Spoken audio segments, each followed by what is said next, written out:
الله من الشيطان الرجيم بسم الله الرحمن الرحيم شرع لكم من الدين ما وصى به نوح والذي أوحينا إليك وما وصينا به إبراهيم وموسى وعيسى أن أقيموا الدين صدق الله العظيم. معزز رفقاء کرام، اقامت دین کی معنویت کو سمجھنے کے بعد اب ہمیں اقامت دین کی فرضیت کو سمجھنا ضروری ہے مختلف دلائل کی روشنی میں. سب سے پہلے دلیل اقامت دین کی فرضیت کے لیے سورہ شورى آیت نمبر 13 آپ ملاحظہ فرمائیے. اس کا ترجمہ یہ ہے کہ تمہارے لیے وہ آئین مقرر کیا جس کی اقامت کا حکم دیا تھا نوح، اور جس کے لیے ہم نے وحی بھیجی ہے تمہاری طرف، اور جس کی اقامت کا ہم نے حکم دیا ابراہیم، موسیٰ اور عیسیٰ کو کہ قائم کرو دین کو اور اس میں متفرق نہ ہو. حضرات، یہ بات، یہ حقیقت ہے کہ قرآن کریم کی سورہ شورى آیت نمبر 13 سے ہی اقامت دین کی اصطلاح اخذ کی گئی، اور یہ بھی حقیقت ہے کہ دین کی تمام کلیات اور تمام جزئیات کا احاطہ اقامت دین کی اصطلاح میں پوشیدہ ہے. شاہ ولی اللہ صاحب سورہ شورى آیت نمبر 13 میں اقیم الدین کا ترجمہ قائم کرو دین کو، یعنی جس دین کی اقامت کا حکم انبیاء کرام کو دیا گیا تھا دراصل انسانی زندگی کا وہ آئین اور قانون تھا جسے اللہ نے انسانوں کی دنیاوی اور اخروی فلاح کے لیے نازل کیا تھا، کامیابی کے لیے. شاہ ولی اللہ صاحب اقامت دین کے تحت 2 اصولی امور کا تذکرہ کرتے ہیں. ان میں سے ایک یہ ہے علوم دینیہ کی اشاعت، قرآن و سنت کی تعلیم اور تذکیر، هو الذی بعث فی الامیین رسولا منہم یتلو علیہم. دوسری چیز یہ ہے ارکان اسلام کی اقامت ہے، مطلب نماز کی اقامت، زکوٰۃ کی اقامت، حج کی اقامت، روزے کی اقامت، جہاد کی اقامت، جہاد کے لیے فوجی دستوں کو بھیجنا، عمرہ کا تقرر، شرعی حدود کا نفاذ، معروف کا حکم دینا، منکرات سے روکنا. اس وضاحت سے معلوم ہوتا ہے کہ محمد صلی اللہ علیہ وسلم کی تعلیم قرآن و سنت اور تذکیر اور وعظ و نصیحت کے مجلسوں سے لے کر بدر و حنین اور خیبر و تبوک کے میدانوں تک اور تبلیغ دین سے لے کر انتظام مملکت تک جو کام بھی آپ صلی اللہ علیہ وسلم نے کیا وہ سب کے سب اقامت دین میں داخل تھا، اور اس کا کوئی جز، کوئی حصہ دین اسلام سے خارج نہیں تھا. لہذا شرع لکم من الدین ما وصی بہ میں جس دین کی اقامت کو فرض قرار دیا گیا ہے وہ صرف عقائد اور عبادات ہی نہیں بلکہ دین و شریعت کے پورے مجموعے پر حاوی تھا، خواہ اس کا تعلق انسان کی انفرادی زندگی سے ہو یا اس کا تعلق اجتماعی زندگی سے ہو.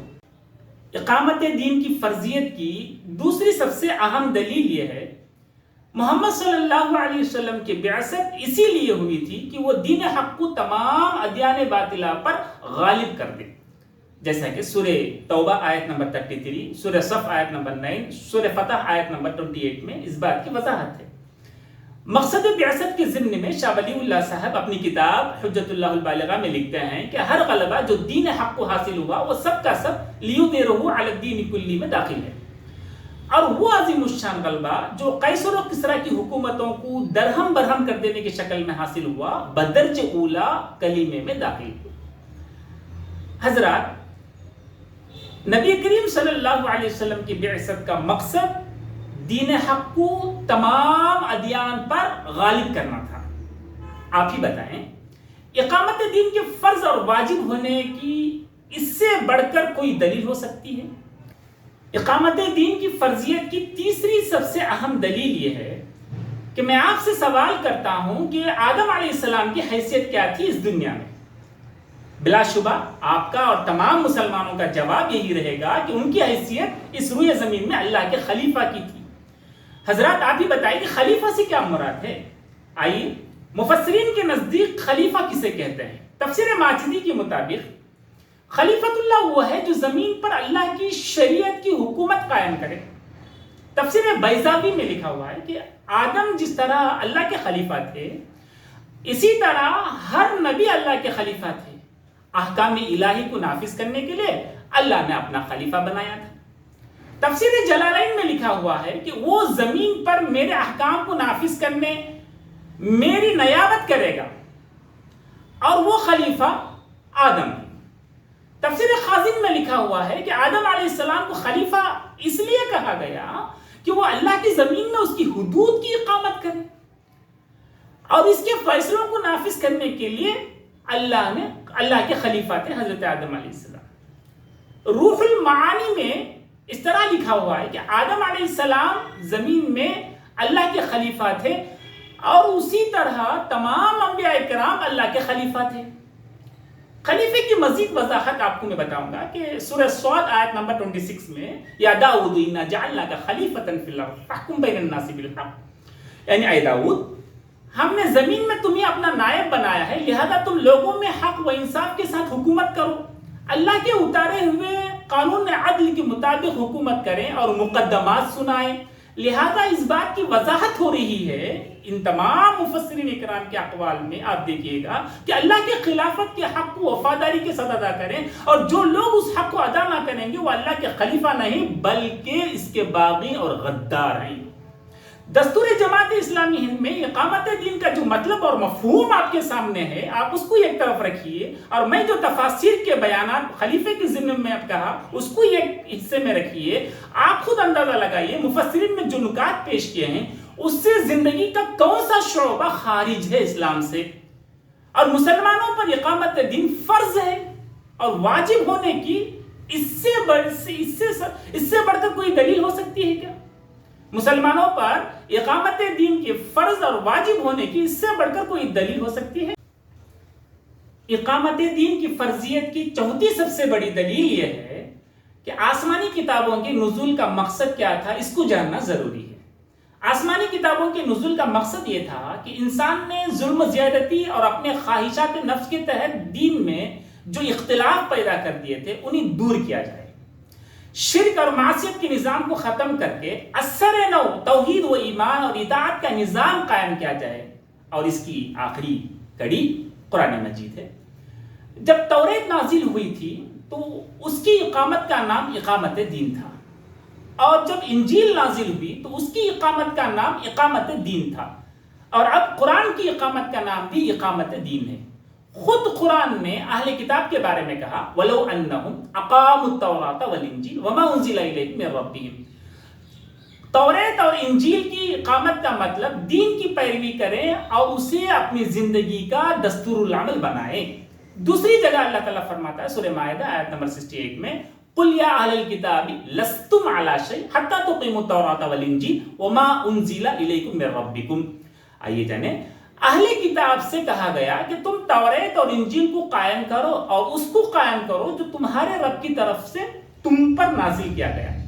بہت سے مفسرین نے وما انزل الیکم من ربکم سے قرآن کہا ہے۔ اگر اہل کتاب پر فرض کیجئے اگر اہل کتاب پر اقامت فرض نہ ہوتی تو اللہ تعالیٰ لستم علی شیء، ترجمہ کیا ہے اس کا؟ تم کسی راہ پر نہیں ہو، تم کسی راہ پر نہیں ہو، لستم علی شیء۔ اگر وہ فرض نہ ہوتا تو ایسا کہنا کس طرح صحیح ہوتا کہ تم کسی راہ پر نہیں ہو؟ تو مطلب یہ ہوا کہ جب تک تم توریت، انجیل اور قرآن کی اقامت نہ کرو اس وقت تک تم دینی و مذہبی لحاظ سے کچھ نہیں ہو۔ اور دوسری ایک آیت کریمہ سورہ حدید آیت نمبر 25 میں دیکھیے آپ لقد ارسلنا رسلنا بالبینات وانزلنا معهم الكتاب والمیزان لیقوم الناس بالقسط وانزلنا الحدید فیہ بأس شدید۔ اس آیت کے تین پہلو ہیں، ایک کتاب اور میزان بھیجنے کا مقصد، دوسرا لوہے کی تخلیق کے تین مقاصد بیان کیے گئے، اور تیسرا یہ ہے کہ اس قوت سے اللہ کے دین کی مدد کرے۔ اس سے معلوم ہوا کہ اللہ کی کتابیں جس عدل کو قائم کرنے کے لیے نازل ہوئی تھی اس کو قائم کرنے اور باقی رکھنے کے لیے قوت اور اقتدار کی ضرورت ہوتی ہے۔ فیہ بأس شدید، دراصل یہ اشارہ ہے اس بات کا کتاب اور میزان با اقتدار حاکم کے محتاج ہیں تاکہ عدل کا قیام ممکن ہو سکے۔ ایسا سمجھیں آپ، قرآن خود کسی ظالم کا ہاتھ نہیں پکڑ سکتا، اور کسی زانی پر کوڑے نہیں برسا سکتا، اور نہ کسی چور کا ہاتھ نہیں کاٹ سکتا۔ اس کے احکام کے نفاذ کے لیے حکومت کا اقتدار ضروری ہے۔ اقامت دین کی فرضیت کی 5ویں سب سے اہم دلیل یہ ہے کہ اللہ کے نازل کردہ قانون کے مطابق فیصلہ. حضرات سورہ مائدہ آیت نمبر 44، سورہ مائدہ آیت نمبر 45، سورہ مائدہ آیت نمبر 47 اللہ تعالیٰ کہتا ہے وَمَن لَّمْ يَحْكُم بِمَا أَنزَلَ اللَّهُ فَأُولَٰئِكَ هُمُ الْكَافِرُونَ وَمَن لَّمْ يَحْكُم بِمَا أَنزَلَ اللَّهُ فَأُولَٰئِكَ هُمُ الظَّالِمُونَ وَمَن لَّمْ يَحْكُم بِمَا أَنزَلَ اللَّهُ فَأُولَٰئِكَ هُمُ الْفَاسِقُونَ. یعنی جو لوگ اللہ کے نازل کردہ قانون کے مطابق فیصلہ نہ کریں وہ کافر ہیں، وہ ظالم ہیں، وہ فاسق ہیں. یہ آیتیں جہاں تمام معاملات مقدمات میں اللہ کی کتاب کے مطابق فیصلہ ہو اس بات کی طرف اشارہ کرتے ہیں، تو دوسری طرف اقامت دین حکومت و عدالت کی کرسیوں پر اتنی ہی ضروری ہے جتنا کہ مسجد کی صفوں اور چٹائیوں پر ضروری ہے. بعض لوگ یہ خیال کر سکتے ہیں کہ یہ کافر ظالم فاسق تو اہل کتاب کو کہا گیا جو توریت اور انجیل کے مطابق فیصلہ نہیں کرتے تھے. یاد رکھیے ان آیتوں میں مسلمانوں کو بھی خطاب کیا گیا ہے. بالفاظ دیگر جو قرآن کے مطابق فیصلہ نہ کرے ان پر بھی یہ آیتیں صادق آتے ہیں. آپ ملاحظہ فرمائیں تفسیر ابن کثیر جلد 2 صفحہ نمبر 16، تفہیم القرآن جلد اول صفحہ نمبر 476. تو بہرحال حذیفہ کی حدیث بھی آپ ملاحظہ فرما سکتے ہیں. تو بہرحال ان تمام باتوں سے میں ظاہر کرنے کی کوشش کر رہا تھا کہ اقامت دین ہم پر فرض ہے، ہم اس کو سمجھنے کی کوشش کریں اور اس کو قائم کرنے کی جد و جہد کریں. اللہ تعالیٰ سے دعا ہے اللہ تعالیٰ ہمیں عمل کرنے کی توفیق نصیب فرمائے. السلام علیکم ورحمۃ اللہ وبرکاتہ.